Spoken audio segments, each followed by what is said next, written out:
এখন একটা মোটরের সমস্যা সেটা দেখতে আসলাম। কি আছে? পানি উঠছিল, সুইচ আপ ডাউন করেছে, এইটুকু ডাউন হচ্ছিল বলে মানে ভালো পানি উঠছে। সুইচটা আমি আপ ডাউন করেছি, বুঝেছো? দেখো এটা আমি লাগাইছি, এর মধ্যে লাগে তারপরে বের করে লাগাইছে, ছিঁড়ে গেল। পানি ভালো খারাপ করছে না এখন করেছে। এখন কি আর্থিং কোনো ওইটাও আর্থিং ওখানে ছিঁড়ে গেল, চলো করে দেয়, এইখানে তো লাগানোই আছে। এখন পানি টানি সব উঠে আছে। হ্যাঁ ওইটা দিলে এখন ঘুরছে না, ঘুরছে, এটা অল্প শব্দ আছে, অল্প ঘুরছে। অল্প সুইচ দিই, ঘুরছে। তুমি দেখো। আচ্ছা ঠিক আছে, দেন।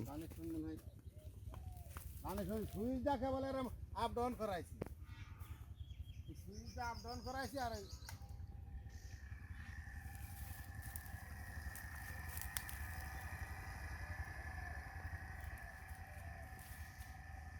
বন্ধ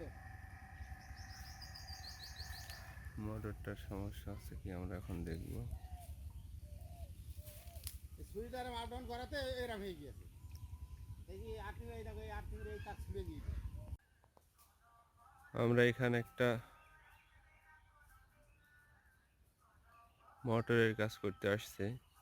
মোটর এখানে সুইচ দিলে ঘুরছিল না, অল্প আস্তে আস্তে স্লো ঘুরছিল।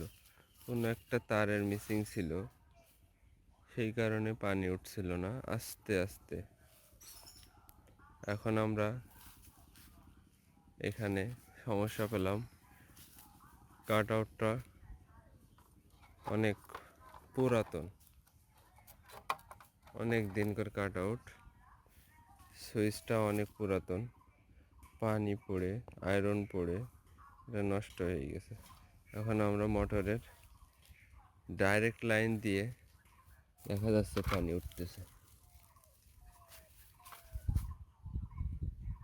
এই যে ডাইরেক্ট লাইন দিলে মোটরটি ঘুরতেছে।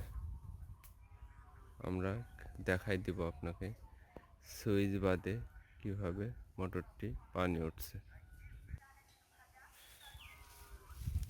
Switching option reject, switching option বাদ। এখন আমি আপনাদেরকে ডাইরেক্ট মোটর চালায় দেখাবো। এই যে